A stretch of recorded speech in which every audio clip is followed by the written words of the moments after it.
agak mirip tapi implementasinya itu untuk skala industri.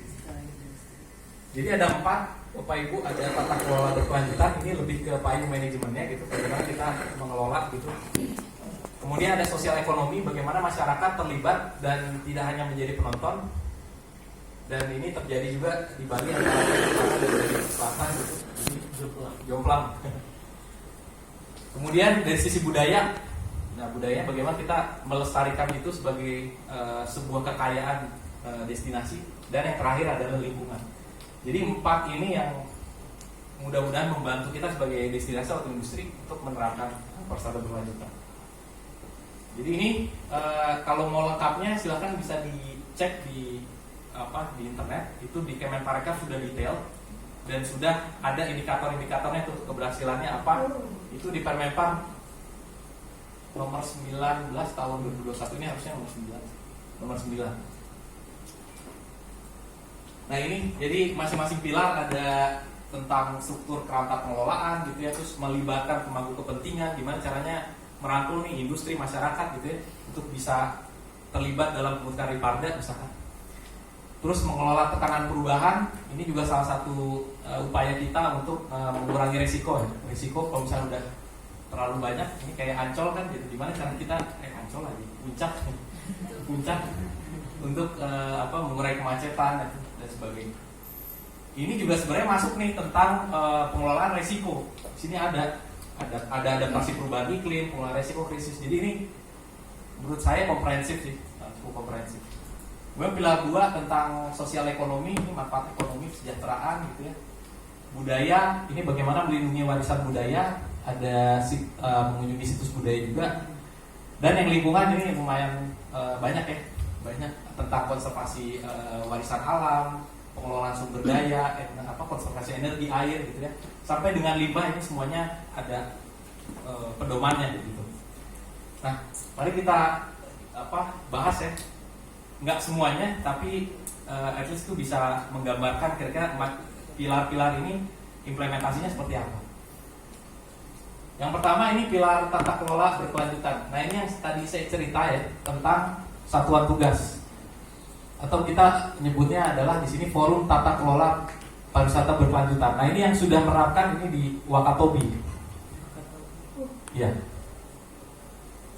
Jadi mereka merangkul industri, komunitas, kemudian dari asosiasi gitu, dan pemerintah juga gitu ya untuk gabung yang namanya lokal platform atau satuan tugas ya. Nah biasanya ini di bawahnya sih tadi sekda di bidang perekonomian.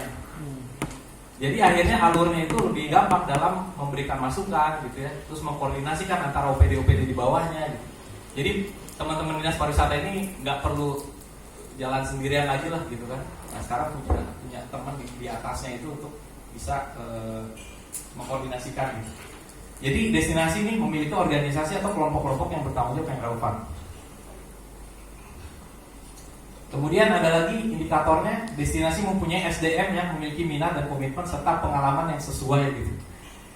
Jadi mungkin kadang di beberapa pemerintahan di rollingnya cepat ya gitu. Kadang dari dinas mana suruh ke pariwisata gitu. Nah, jadi ini salah satu contohnya misalkan di Desa Detusko Barat ini salah satu contoh yang bagus. Jadi perangkat desanya ini harus S1 dan harus punya background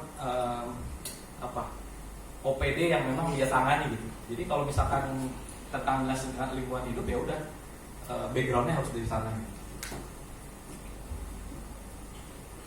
Kemudian di sini ada lagi destinasi memiliki pedoman proses tata kelola yang menunjukkan kepatuhan, kepedulian terhadap prinsip-prinsip berkelanjutan dibuat secara transparan, disosialisasikan dan dapat diakses gitu. Nah ini nggak perlu kita ke skala kota gitu ya atau provinsi, tapi skala desa pun di sini sebenarnya bisa sih dengan adanya misalkan peraturan desa gitu ya, Perdes, atau enggak kayak peraturan adat gitu ya di awit-awit. Jadi salah satu contohnya mungkin di Bali lagi, jadi mereka punya yang namanya hutan bambu, tapi sama sekali nggak boleh ditebang gitu. Ada pada umur-umur tertentu tapi dibatasin gitu. Nah ini yang akhirnya melindungi hutan ini itu dari peraturan sebenarnya. Jadi bagaimana peraturan itu bisa mendukung kelestarian lingkungan. Kemudian selanjutnya ada destinasi memiliki sebuah dokumen strategi ya, ini pastilah harus ada kan. Seperti Riparda itu kalau skalanya destinasi prioritas ya udah harus punya ITMP. Tapi bagaimana isinya itu ya harus dimasukin tuh tentang pariwisata berkelanjutan. Makanya kemarin kami menyusun visioningnya Kendal itu walaupun di Riparda sebelumnya itu tidak ada tentang pilar-pilar ini, nah akhirnya kami buat roadmap itu melibatkan beberapa kriteria ini. Kemudian selanjutnya ya ini isi rencana aksi mengacu pada prinsip-prinsip pariwisata. Nah, seperti ITMP gitu. Mereka udah ada peta jalannya. Peta jalannya ini ya, lihat nih. Sustainable tourism itu baru dicapai itu ya setelah 2033 gitu. Jadi ini memang sebuah perjalanan sih, nggak bisa bulan depan atau tahun depan itu udah tercapai. 3 tahun bisa, kurang lebih nggak bisa. Tergantung destinasinya. Resilience dulu. Resikonya dulu. Jadi kalau Lombok dia infrastrukturnya dulu kan gitu, habis itu development, terus marketnya juga market penetration. Jadi pada berkelanjutan juga butuh pasar juga gitu ya. Nah tadi sempat dibahas juga tentang masalah sertifikasi gitu. Nah kita sebagai pengelola destinasi, bagaimana jumlah dan persentase bisnis itu di pariwisata ini bisa tersertifikasi nih, tersertifikasi standar pariwisata berkelanjutan gitu. Lagi-lagi saya bilang bahwa GSTC ini bukan lembaga sertifikasi tapi akreditasi gitu, kayak BNSP. BNSP itu kan tidak mensertifikasi individu atau usaha kan, jadi ada lagi lembaga sertifikasinya itu yang memang bertugas untuk mensertifikasi bisnis biasanya. Ada biasanya Earthcheck, kemudian kalau skala destinasi ada namanya Green Destination. Atau kalau di Bogor apa ada yang ini sudah tersertifikasi belum? Belum kayak kali STC. Pengalaman saya untuk SDM itu dengan BNSP, Badan Nasional Sertifikasi Profesi kan. Tapi ya, kalau ya, untuk pelaku usaha atau LSU bisnis, ya? dia LSU, Lembaga Sertifikasi Usaha yang memang terakreditasi oleh Kementerian Pariwisata. Kan, Komite Akreditasi Nasional. Oh kan. Iya kan itu. Ini bapak ini nih LSU. Nah makanya kalau untuk di Indonesia itu ada namanya ISTC dia, Indonesia Sustainable Tourism Council. Nah itu dia menggandengkan Komite Akreditasi Nasional gitu. Tapi yang nanti mensertifikasi itu si ISTC ini dengan auditor gitu. Tapi kalau skala global itu JSTC nggak bisa langsung ke bisnis untuk mensertifikasi. Jadi biasanya ada yang dia dibawakan. Jadi ada travel life, pada lembaga-lembaganya bisa dibawakan. Nah ini dunia. Berarti Earthcheck itu seperti ISTC. Dia diakui oleh kan. Iya, bisa dibawa certification bodies kan, certification bodies. Harus. Jadi Ada LSU-nya. Earthcheck itu semacam Earthcheck itu bukan akreditasi. Ada. Dia certification bodies. iya. Kalau mau tinggal nyampe. Jadi GSTC sebenarnya lebih global, tapi dia nggak akan sertifikasi secara langsung. Jadi bukan ada destinasi yang bisa dibilang kita adalah destinasi GSTC gitu, nggak mungkin. Tapi GSTC melihat teman-teman yang mengeluarkan sertifikasi itu dan dia memastikan bahwa mereka sudah sesuai dengan pendekatan holistik itu yang mereka sudah susun dari seluruh Indonesia gitu ya, seluruh dunia gitu ya. Jadi mereka akreditasi badan sertifikasi. Iya. Nah, Earthcheck itu salah satu. Cuman harus hati-hati juga sebenarnya.